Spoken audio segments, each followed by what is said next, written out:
Obviamente, también yo puedo utilizar el propofol como para mantener a pacientes que no están sometidos a anestesia, pero que necesitan sedación y apoyo en la ventilación mecánica, por ejemplo, en la UCI, ¿no? Y en algunas salas de urgencia, obviamente, con su adecuada indicación. El grupo farmacológico en el cual yo lo divido son los alquifenoles, que son aceites. ¿Se acuerdan lo que estaba yo mencionando el día de ayer? Que es liposoluble. Es decir, se puede mezclar y tiene una consistencia ligeramente oleosa y que obviamente al ser un aceite es insoluble en una solución acuosa. Es presentada una emulsificación hidrolosa y tiene lectina de huevo, glicerol y aceite de soja. Esto es como se hacía el propofol. Y de hecho tiene una consistencia bien particular porque es el único medicamento que manejo que es blanco absolutamente. Entonces, muchos amigos tienen mal chiste de su lechita y a dormir.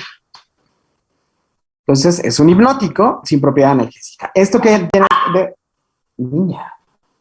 Esto debe quedar muy claro. Yo lo único que voy a producir con el propofol es hipnosis. ¿De acuerdo? Es ideal para la inducción anestésica por las características que ya habíamos dicho. Es decir, yo en el tiempo en el cual yo lo llevo de la vena al cerebro o el tiempo inicial son más o menos entre 40 y 60 segundos. Eso lo hace como un fármaco ideal para la inducción por su rapidez. Viene más o menos en frascos de 10 miligramos por mililitro, el 1%. Es decir, la presentación general del propofol, la usual, es en una ámpula de 20 mililitros. Y en esos 20 mililitros, cada mililitro tiene 10 miligramos. Es decir, tengo 200 miligramos en una ámpula. Yo puedo también encontrar el propofol en frascos de 50 mililitros. Y esos son los que utilizo de una forma más sencilla como para hacer esto, para hacer mantenimientos de la hipnosis. ¿Cuáles son las ventajas de su uso? Ya habíamos visto que tiene una recuperación rápida y lúcida. Es decir, yo dejo de tener efectos de hipnosis como tal más o menos a los 10 minutos de una dosis única, obviamente a una dosis adecuada de inducción, que van más o menos de 1 a 2 miligramos, algunos libros dicen hasta 2.5 miligramos por kilo. Y generalmente si yo aplico el propofol solo, tengo también lucidez en la recuperación. Tener un efecto ligeramente residual como de algo de somnolencia. Y otra cosa bien importante es que tiene una muy baja incidencia de náuseas y vómitos. Es más, hay usos del propofol a dosis de 10 y 20 miligramos, es decir, 2 mililitros de propofol pueden ayudarme a resolver una crisis de náusea y de vómito. Si el paciente está vomitando o tiene muchas náuseas, yo le puedo poner 10 miligramos y el paciente, por arte de magia, deja de vomitar y se le quita la náusea. ¿Por qué pasa este efecto? Farmacológicamente y exactamente no sabemos, pero puede llegar a tener esa indicación. Mejor recuperación desde el punto de vista subjetivo del paciente. ¿Por qué? Por esto de que es rápido. Control rápido y fácil de la profundidad de la anestesia y la incapacidad de disparar un ataque de porfiria aguda o el síndrome de hipertermia maligna. Es decir, por su farmacología, yo no tengo tantos problemas que se dan con otros medicamentos, como por ejemplo el síndrome de hipertermia maligna o el de la porfiria. Este ya lo van a ver en hemato, pero el síndrome de hipertermia maligna sí es como un padecimiento asociado principalmente o generalmente o casi exclusivamente a la asociación de relajantes neuromusculares con la hipertermia maligna. ¿Cómo se llama? De gases anestésicos, sobre todo alotano, cuando yo lo mezclo con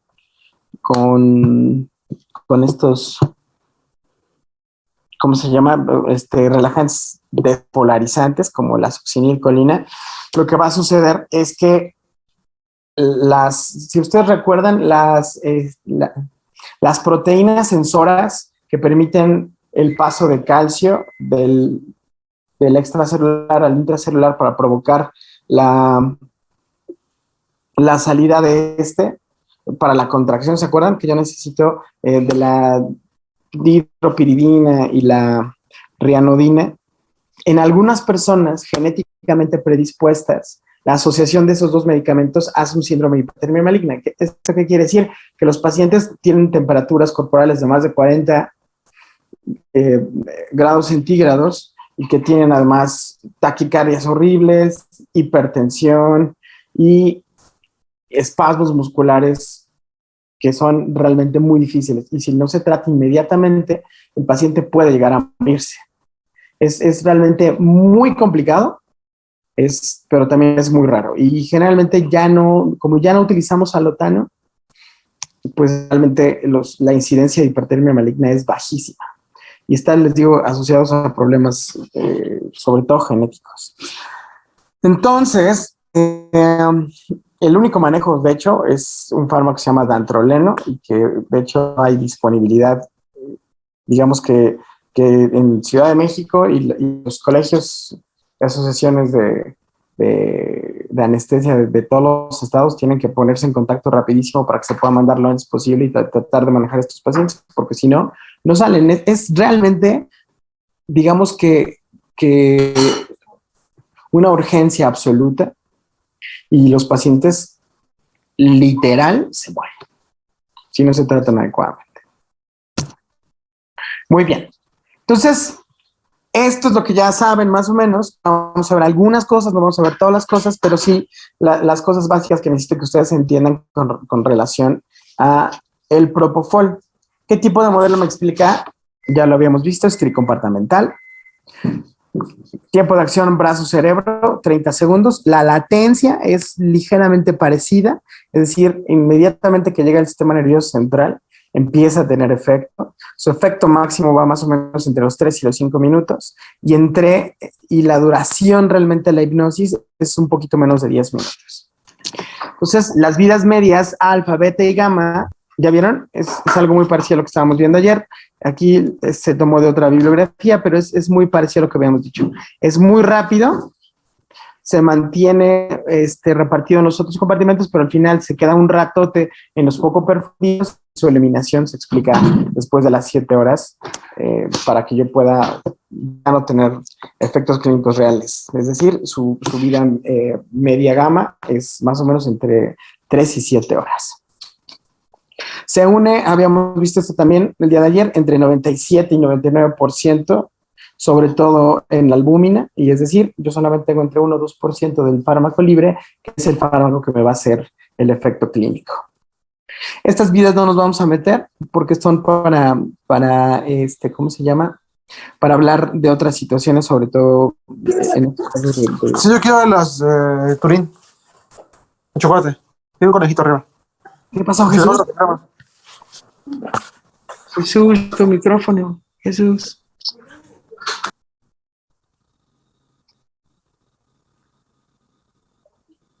Ya, muy bien. Entonces, fíjense, su pKa, que es como un parámetro importante que tiene que ver con el pH, o la diferencia que hay con el pH normal para poder tener una fracción no ionizada, es realmente, digamos, alto.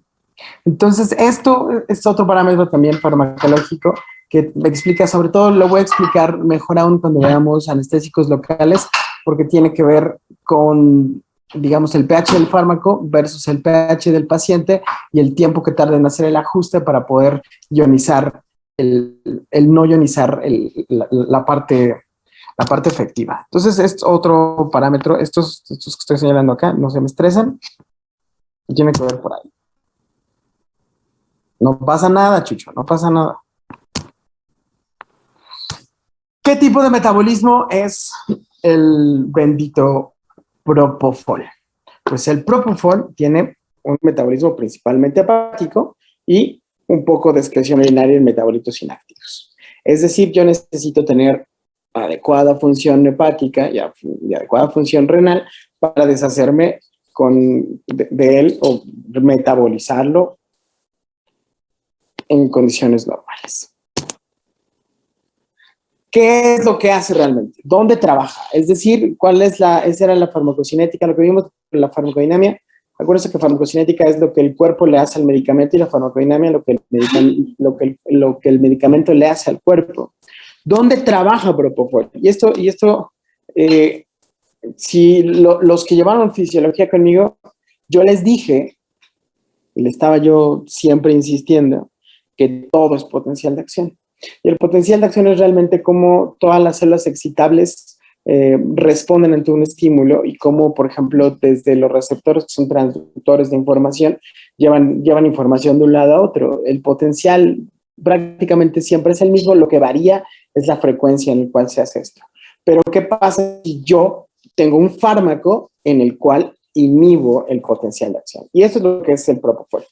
Entonces, tiene inhibición de los receptores, una actividad inhibitoria en los receptores GABA, es decir, es un agonista GABAminérgico, para que no se confunda esto, es decir, hace trabajar a los GABA-A. En el sitio específico para dicha potencialización son las unidades beta 2 y beta 3. Es decir, yo tengo aquí, este es un receptor GABA, ¿sí? Y estos receptores GABA tienen varias subunidades. Específicamente donde trabaja el Propofol es en las subunidades B2 y B3. ¿Sí? Entonces, en estos B2 y B3 es lo que hace esto, permitir la entrada de cloro. ¿Para qué? Para poder hiperpolarizar la membrana y que ya no continúe este estímulo que se da en el potencial de acción. Entonces, recordemos brevemente, y de aquí no me voy a clavar porque todo el mundo ya lo sabe. Si alguien no lo sabe y quiere que lo repita, también lo puede hacer. Pero finalmente, esto es un potencial de acción de una neurona, ¿de acuerdo? ¿Qué es un potencial de acción? Es el cambio súbito de la polaridad de la membrana, es decir, se va de ¿cómo se llama? De negativo a positivo en cuestiones de milisegundos. Un potencial de acción de las neuronas dura más o menos entre 2 o 3 milisegundos. O sea, este evento es rapidísimo, hiper rápido. Entonces, yo tengo una célula que no tiene cambios bruscos en su polaridad. Es decir, está en reposo su membrana. No hay, su flujo neto de iones es igual a cero, es decir, se mantiene constante. Y esto está aquí. Entonces, ¿qué pasa cuando yo tengo una estimulación? Por ejemplo, con otro receptor que es AMPA, kainato, N-metil de aspartato, lo que está haciendo es que va a llegar y va a meter cationes que van a cambiar, es decir, cargas positivas que van a hacer que vaya yo de menos negativo, de muy negativo a menos negativo, y al llegar a este menos 55 milivoltios, yo logre el inicio ya que es irreversible del potencial de acción. Es decir, lo que hacen los receptores excitadores es cambiar esto. Es decir, yo tengo un receptor, por ejemplo, de NMDA, de N-metil de aspartato. Pues llega el glutamato y el glutamato lo que hace es permitir la entrada de cationes. Entran los cationes y yo voy de menos 70 a menos 55. Cuando llego a menos 55, en ese momento los canales de sodio voltaje dependientes se abren rapidísimo y en un milisegundo yo yo despolarizo la membrana. Al despolarizar la membrana, se dan cuenta estos estos canales voltaje dependientes que la membrana ahora está positiva y se inhibe. Y al mismo tiempo que yo abrí los de sodio, se abren los de potasio, y cuando se abren los de potasio, recuerden que es el principal catión intracelular. ¿Qué pasa? Cuando salen en este momento los potasios, la polaridad de la membrana regresa una vez más, o trata de regresar aquí, a a lo negativo que era inicialmente. Entonces, yo tengo esto precisamente, que es lo que está sucediendo todo el tiempo. Yo estoy teniendo todo el tiempo estos potenciales excitatorios. Pero, ¿qué hace GABA? ¿Qué es realmente lo que hace GABA? Bueno, GABA, ¿qué pasa cuando el propofol o, por ejemplo, el mismo GABA llega y se ajusta aquí? Yo en ese momento abro canales para cloro. Entra el cloro. ¿Y qué le va a pasar a este potencial de membrana en reposo? Ya no va a estar en menos 70. Entonces se va a ir probablemente hasta menos 90. Hasta un poquito más, dependiendo también de la dosis y la cantidad de cloro que pueda entrar. Pero más o menos menos 90. ¿Qué sucede? Que entonces este umbral de estimulación crece. Entonces es insuficiente el trabajo que están haciendo el glutamato en los receptores excitatorios. ¿Por qué? Porque realmente lo que hizo GABA fue hiperpolarizar la membrana para que no haya estímulo. Es decir, ¿cómo se vería el trabajo? Solamente se vería una línea aquí que cambia un poquito. Es decir, está aquí en menos 90 y cuando llega el estímulo, pues no sube, pero es insuficiente y ya tengo ley de todo o nada. Es decir, si no llego a menos 55, no tengo potencial de acción. ¿Quién logra no llegar a menos 55? Pues es obviamente el propofol. El propofol está hiperpolarizando en la membrana. ¿De acuerdo? Entonces, es lo que dice, es todo este choro que me acabo de aventar, es esto que dice aquí arriba. Entonces, potencia la actividad inhibitoria de los receptores GABA, es decir, es un agonista puro de receptores GABA. ¿En qué momento, en qué lugar específicamente? Ya vieron, en las subunidades beta 2 y beta 3, y la actividad de estos receptores incrementa la conducta hacia el cloro, es decir, entra el cloro y se hiperpolariza. Y se hiperpolariza, no voy a llegar al umbral de estimulación o al nivel de activación y ya no tengo potenciales de acción y en ese momento ya no trabajan ni se comunican las neuronas y por eso provoca hipnosis. ¿Se acuerdan de lo que estábamos discutiendo al principio de qué es lo que me mantiene despierto? Son las interacciones a muchos niveles, a muchos niveles de todas estas sinapsis excitatorias y de cómo yo estoy traduciendo luz, ruido, el momento del día, muchas otras cosas. Entonces, yo lo que estoy logrando con propofol es inhibir todas estas sinapsis excitatorias para que yo no tenga efecto. ¿Sí? ¿Sí quedó claro? La farmacodinámica del propofol. Yo espero que recuerden su potencial de acción. Yo espero, porque se vio. Bueno, ustedes, a lo mejor algunos no llevaron físico conmigo, pero esto es puramente fisiología. Muy bien. Entonces, a nivel del sistema nervioso central, ¿qué chinitos hace el propofol? Una dosis de inducción produce la pérdida de la conciencia. A dosis menores genera una sedación consistente. Es decir, cómo yo mido el nivel de sedación depende si un paciente puede estar despierto pero más inhibido, o por ejemplo yo puedo tener un paciente que tenga los ojos cerrados y solamente con decirle su nombre en un tono normal de voz, el paciente puede abrir los ojos, o que de plano tenga un sueño más profundo pero que con algún estímulo él pueda despertar. Eso es una sedación. Una inducción realmente, y eso lo logro con dosis mucho más bajas. Por ejemplo, hoy ahorita vamos a hablar de dosis, pero en una inducción, yo después de aplicar estos 1.5 miligramos por kilo de propofol, yo en este tiempo que tiene de acción de estos 3 a 8 minutos, 10 minutos, yo por más que estimule al paciente, el paciente no va a responder. ¿De acuerdo? Entonces, en el sistema nervioso central, ¿qué hace? Hipnosis o pérdida de la conciencia, o si yo disminuyo la dosis, una sedación. Esto es bien importante. Creo que también se lo estaba yo platicando el día de ayer.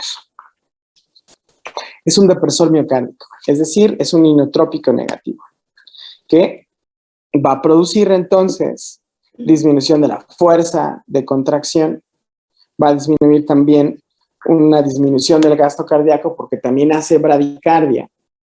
Y obviamente esto va a condicionar que baje el gasto cardíaco. Recuerden que el gasto cardíaco es la cantidad de sangre que eyecta el corazón por unidad de tiempo. Y las condicionantes del gasto cardíaco son, por un lado, frecuencia cardíaca y por el otro lado, el volumen de eyección. Si yo estoy condicionando la fuerza, también estoy condicionando el volumen. Y estoy también condicionando la velocidad en lo que hace esto, es decir, yo estoy disminuyendo la frecuencia cardíaca, al final va a disminuir la cantidad de sangre que saca el corazón. Y esto también va a contribuir en la presión arterial, ¿de acuerdo? Y además de todo esto, además de disminuir la presión arterial, porque la presión arterial también depende del gasto cardíaco y de las resistencias periféricas, yo también, el propofol disminuye o provoca vasodilatación. Entonces, si yo no tengo un tono adecuado en los vasos y tengo poca sangre pasando en ellos, pues ¿qué va a causar el propofol? Pues hipotensión, ¿de acuerdo? Entonces, por eso está contraindicado en pacientes hemodinámicamente inestables. Doctor, ¿el propofol estaría contraindicado en pacientes con cardiopatías de bloqueo y cardiomegalias? Depende del tipo de bloqueo. ¿Sí? Si es un bloqueo de rama derecha, que son muy comunes y que tienen poca repercusión cardiovascular, pues no pasa nada, ¿no? Si yo a lo mejor tengo un bloqueo AVE de tercer grado y aparte también estoy fregando todo lo demás, pues sí voy a tener todo esto.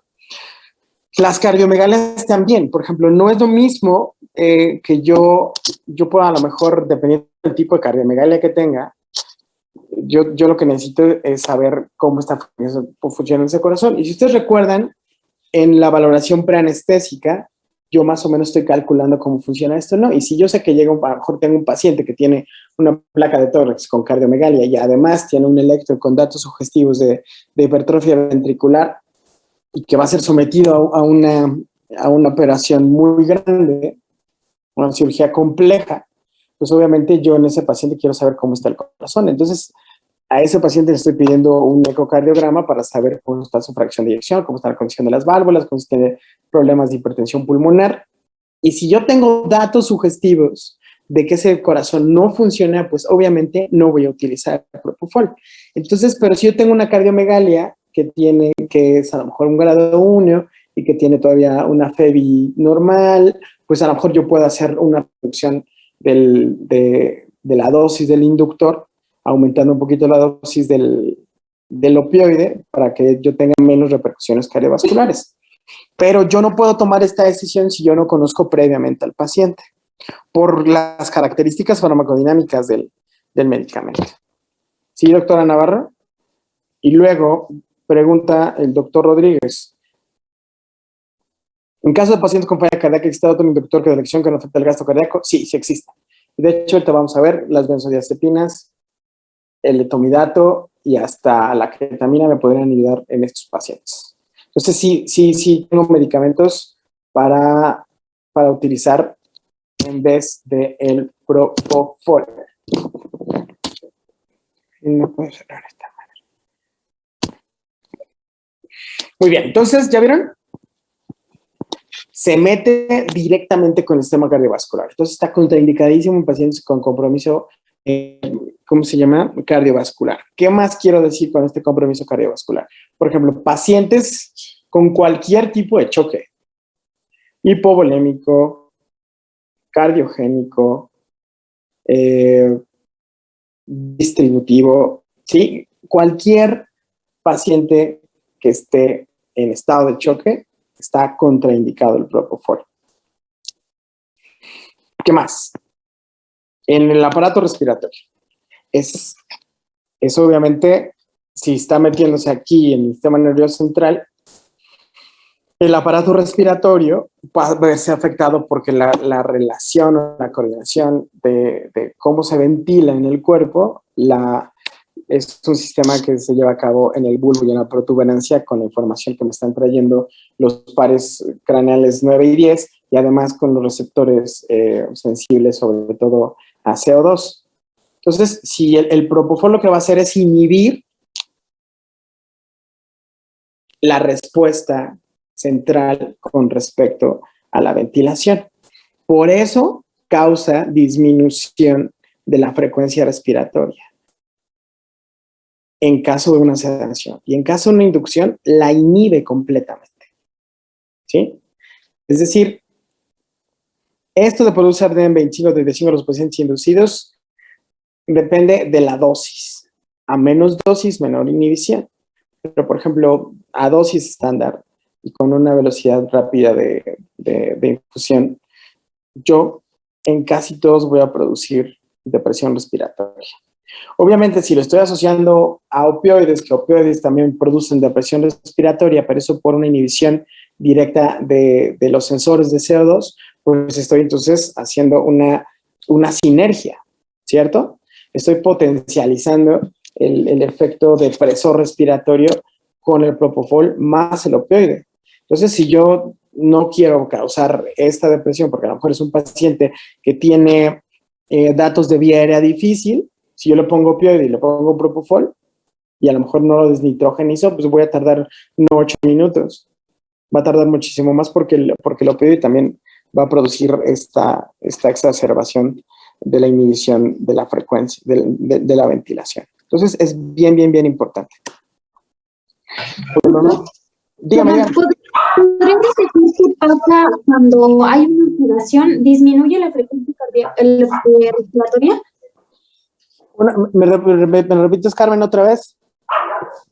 Que sí, podría repetir qué pasa cuando en una inducción inhibe la respiración, pero en la sedación, ¿qué pasa? ¿Cómo la disminuye? Sí, también. Y obviamente depende de la dosis. Por ejemplo, las dosis de sedación son menores a las de inducción. Es decir, yo utilizo un poquito menos de 1 miligramo por kilo de peso, ¿no? Y obviamente también la administración del medicamento es muchísimo más lenta. Entonces, yo corro el riesgo de que aún con dosis de sedación pueda tener inhibición de la ventilación. Y eso también depende mucho, por ejemplo, es mucho más común que en un paciente que tiene depresión de albúmina, que tenga una fracción libre más abundante del medicamento, pues lo pueda producir. Pero sí depende de la dosis, Carmen. Depende de la dosis y obviamente a mayor dosis, mayor inhibición de la ventilación. Entonces, si yo estoy dando una sedación y no estoy cuidando el tiempo de la infusión, en qué tiempo que estoy administrando, no es lo mismo que yo pase 10 mililitros en 5 segundos a que yo pase a lo mejor 5 mililitros en probablemente 30 segundos. Los efectos van a ser diferentes. Entonces, yo es más o menos como puedo coordinar los cambios entre una sedación y una inducción, y tiene que ver con esto, con la velocidad de absorción. ¿De acuerdo? Sí, gracias. Muy bien. Y dicen por ahí que también puede tener un efecto broncodilatador. En el aparato gastrointestinal realmente no tiene menor efecto, o sea, no tiene efectos adversos como tal, y es de todos de los inductores el que menos produce emesis, o es decir, vómito. Muy bien. Entonces, si ya sabemos con quién, qué tipo de medicamento es, dónde actúa, cuánto le pongo, con quién interactúa o no, pues entonces tengo que saber cuánto le pongo, y es lo que estábamos viendo. Entonces, yo tengo dosis de inducción para producir hipnosis, tengo dosis de mantenimiento para mantenerlo dormido durante la cirugía después de la inducción, o puedo tener dosis de sedación para que este paciente, a lo mejor necesito que se duerma un ratito porque le van a hacer un estudio. Las indicaciones de la sedación pueden ser muchísimas. Entonces, para la inducción, si se dan cuenta, yo tengo varias dosis dependiendo de las condiciones del paciente. La dosis en el adulto, esta dosis que le estoy poniendo aquí es la dosis más alta, pero yo puedo obtener desde 1.5 miligramos, dependiendo también del paciente. Por ejemplo, hay adultos mayores que con la mitad de esta dosis yo ya puedo tener una inducción sin ningún problema. O hay pacientes jóvenes que yo necesito estos 2.5 miligramos, 2 miligramos por kilo para tener realmente mi efecto clínico. Si se dan cuenta, En los lactantes y los preescolares, sobre todo en los preescolares, yo tengo que aumentar la dosis de propofol, porque también cambian estos volúmenes de distribución y obviamente también tiene que ver sobre todo con esto. Fíjense, es lo que yo les decía, en ancianos yo tengo que reducir la dosis, pero generalmente los rangos van a depender de la edad, pero van a trabajar en el mismo lugar y van a producir las mismas cosas. Pero si yo adecuo las dosis, entonces lo voy a hacer de forma segura. ¿Existe alguna correlación de dosis en pacientes adultos no geriátricos obesos? Sí. Si yo tengo un paciente geriátrico obeso, obviamente, digamos que el propofol tiene esa ventaja de que si yo lo manejo exclusivamente para la inducción, no voy a tener ningún problema. Porque obviamente, a menos que el procedimiento quirúrgico durara menos de 10 minutos, que es increíblemente raro, yo realmente no veo por qué tendría que prolongarse. Por ejemplo, ¿qué pasa si yo tengo un obeso mórbido geriátrico? Y yo lo quiero, y ahorita lo van a ver, o sea, ¿qué pasa si yo lo utilizo para mantenimiento de la anestesia?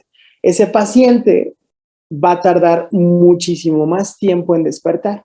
Y es algo que yo tengo que tener en consideración por si decido manejarlo de esa forma. Entonces sí hay una correlación de eso. ¿Por qué? Porque obviamente voy a tener mucho mayor tercer espacio y voy a tener, es decir, estas zonas poco profundas como la grasa que van a permitir que se estanque más tiempo y que tenga una media gama mucho más prolongada. Entonces sí hay que tener muchísimo cuidado con eso.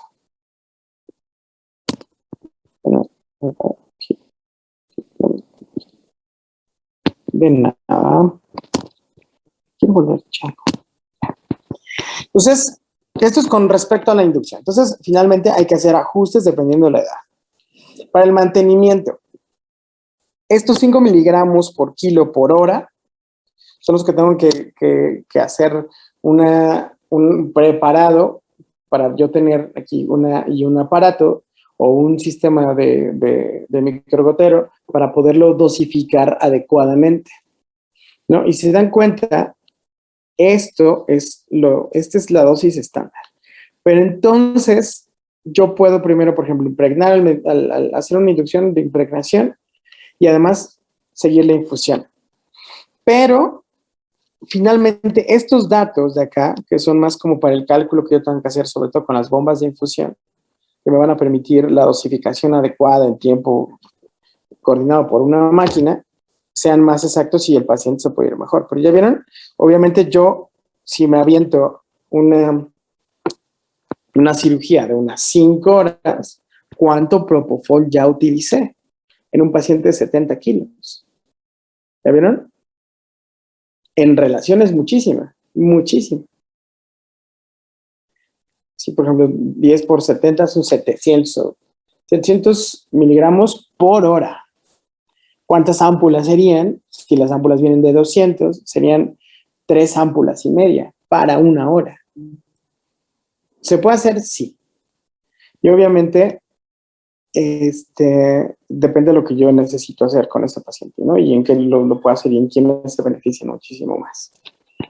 ¿Qué más? Por ejemplo, ¿yo cómo puedo reducir esto? Esto es, por ejemplo, no tenerlo en 10, que la dosis máxima, pero tenerlo en 5, o a lo mejor un poquito menos con algunos coadyuvantes, ¿no? O sea, no solamente, generalmente en estas anestesias donde se utiliza solamente propofol como mantenimiento, no es el único medicamento que se utiliza, sino también se pueden poner infusiones de lidocaína, infusiones de dexmedetomidina, sulfato de magnesio, o poner otro inductor al mismo tiempo para poder lograr todo esto.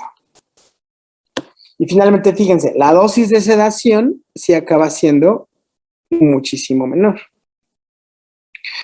Esto es lo recomendable, realmente, de 500 microgramos por kilo.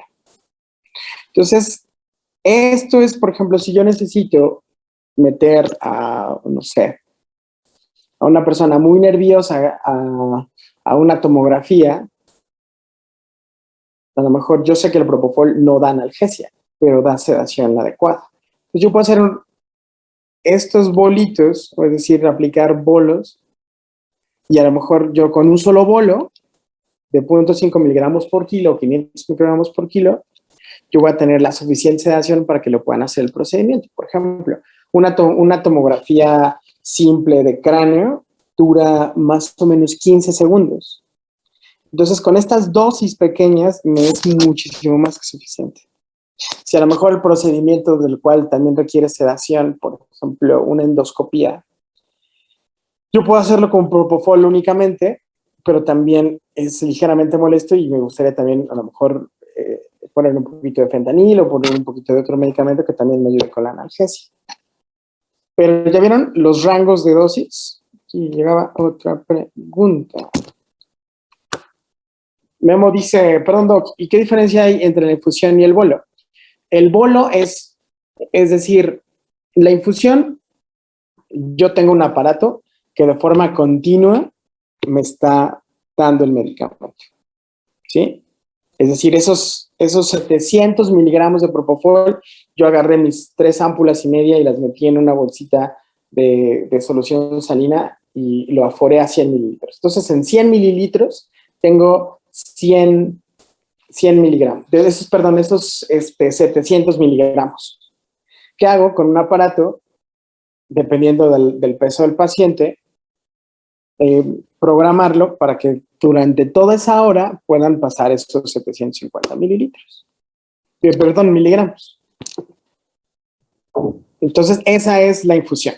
Y el bolo es, por ejemplo, yo a un paciente de 70 kilos a 0.5, si le estoy pasando más o menos por la presentación, por ahí de unos 3 mililitros y medio. Y esos 3 mililitros y medio yo se los aplico directamente al paciente en una única ocasión. Si el paciente requiere más tiempo de sedación, obviamente antes de que llegue a los 3 minutos, yo estoy poniéndole un poquito más, puedo reducir esta dosis o puedo mantenerla y yo puedo por bolos, ¿sí? Es decir, son, digámoslo, eventos.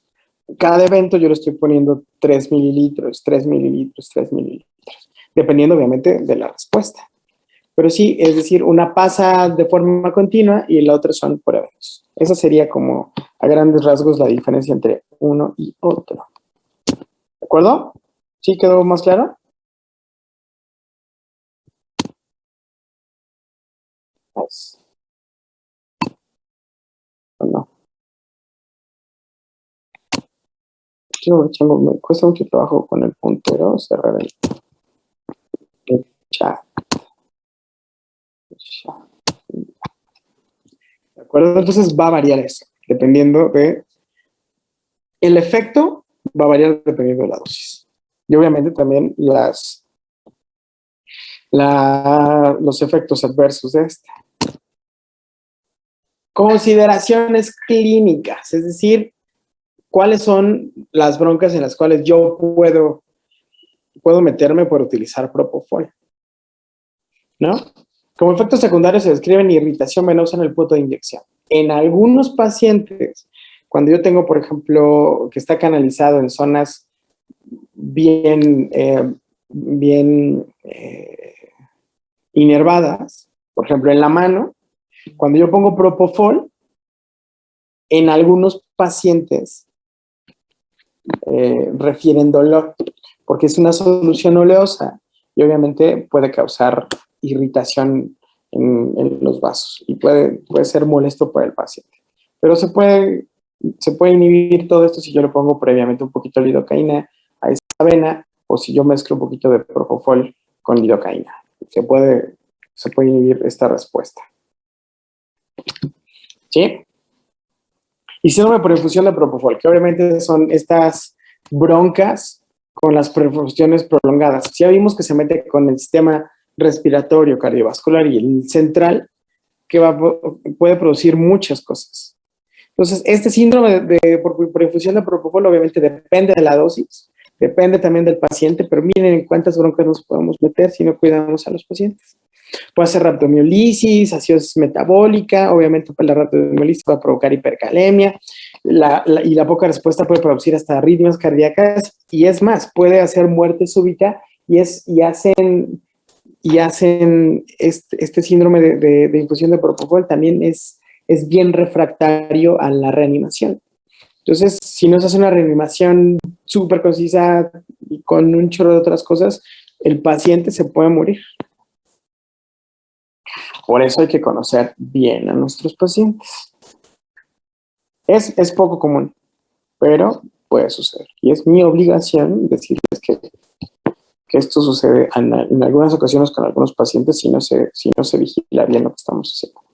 Por eso es fundamental la monitorización. Si yo tengo al paciente bien monitorizado y a lo mejor tengo una línea arterial que me está dando la presión arterial completa y que a lo mejor estoy viendo también el electro todo el tiempo, si yo empiezo a notar cambios electrocardiográficos o cambios en la presión arterial y yo sé que tengo una infusión de propofol, pues obviamente yo estoy tratando de atacar lo que veo de inicial. Y eso es realmente lo que evita a los pacientes esta muerte súbita, tenerlos bien monitorizados. Por eso la gran importancia de la monitorización. ¿Qué más puede pasar con el propofol? Obviamente, atraviesan la membrana placentaria. No está recomendado como en pacientes menores, digamos, yo tengo que darle una anestesia general a una embarazada. Como atraviesa la membrana placentaria, el bebé puede salir con depresión respiratoria. Y entonces de esos del reneo van a parir chayotes. Y es también como bien importante tener en cuenta esto, ¿no?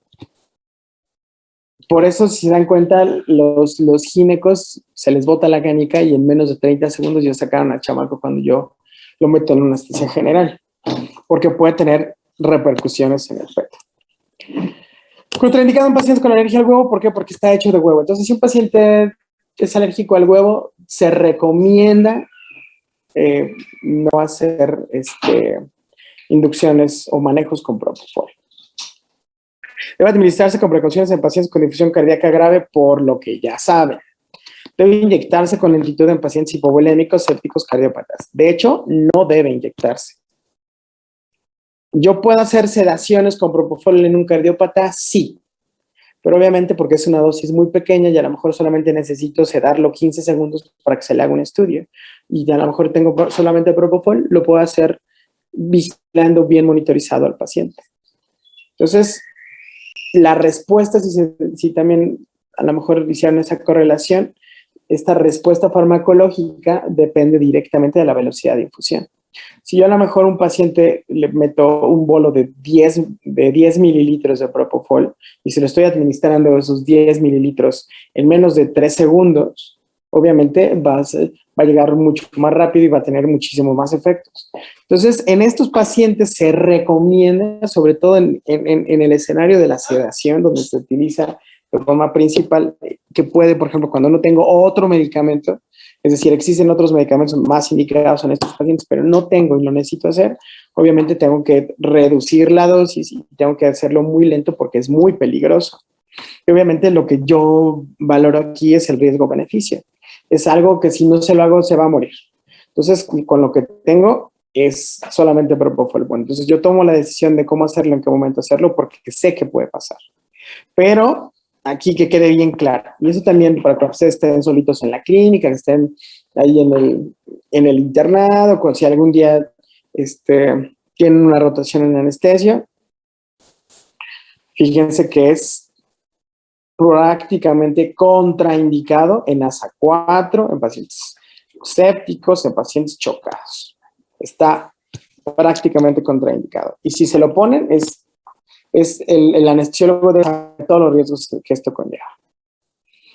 En pacientes neuroquirúrgicos con pico aumentado, inyectarse lentamente para no disminuir la presión de perfusión cerebral. Es decir, la presión de perfusión cerebral es la cantidad de sangre que necesita el cerebro para funcionar.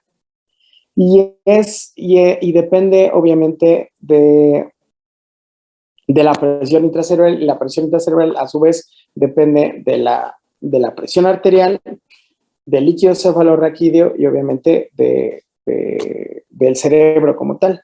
Entonces, ¿qué pasa si yo le meto un chingadazo de propofol al paciente que tiene pique elevado? Pues va a caer la presión arterial y eso va a condicionar, a su vez, una disminución grave, peligrosa de la perfusión cerebral. Y yo puedo causar problemas muy graves en estos pacientes. Entonces, obviamente, las inducciones con propofol se pueden hacer, pero tienen que ser como muy bien medidas y muy bien escogidas. ¿Qué más? Aumenta las concentraciones de fentanilo. El fentanilo disminuye la necesidad de dosificación. Es decir, yo potencializo esto, porque también al fentanil y el fentanil me dan ligera sedación, dependiendo también de la dosis, y obviamente si estoy poniendo 2 depresores, pues voy a tener muchísimas broncas. Muy bien. Bueno, esto ya lo veremos el lunes. Por si ya vieron cuántas broncas, pero al final tiene que ver en dónde trabaja, tiene que ver la dosis y tiene que ver sobre todo qué tan bien conozco al paciente para que realmente yo pueda utilizar el propofol de forma segura. ¿Sí? ¿Alguna otra duda? ¿Pregunta? ¿Cosillas? Maestros, profesor. El propofol no siempre se va a ocupar, o tú decides cuándo ponerlo como inductor o cuándo ponerlo como de mantenimiento. O sea, se pueden poner otros medicamentos o siempre se va a utilizar el propofol como inductor. El propofol es una herramienta, y de hecho es una herramienta, por sus propiedades farmacológicas es probablemente el inductor que más utilizamos en la anestesia. Pero si yo veo que tengo muchas contraindicaciones para utilizarlo, entonces puedo moverme con otras alternativas. Por eso el primer inductor que vemos es este, pero cuando veamos cómo trabajan las benzodiazepines, cómo trabaja el etomidato, cómo trabaja la ketamina, vas a ver que tú vas a tener opciones para el manejo. Entonces, no es una opción nada más, es una opción. ¿De acuerdo? Es solamente una opción y depende de quien está aplicando el medicamento, la responsabilidad de este. ¿De acuerdo, doctora Martínez? Bueno. Entonces, si ya no hay ninguna otra pregunta, nos vemos el día lunes para ver benzodiazepinas. ¿Sí? Midazolam, diazepam y todas las demás. ¿De acuerdo? Lean un poquito de benzodiazepinas para que estas son las que más van a utilizar ustedes. All right. Sí, doc, gracias. Gracias, doctor. Gracias, doctor. Gracias, doc. Nos vemos el lunes. Bonita fin, bye bye. Igual. May the force be with you. Bye, doc. Buen fin. Cuídense harto. Nos vemos el lunes.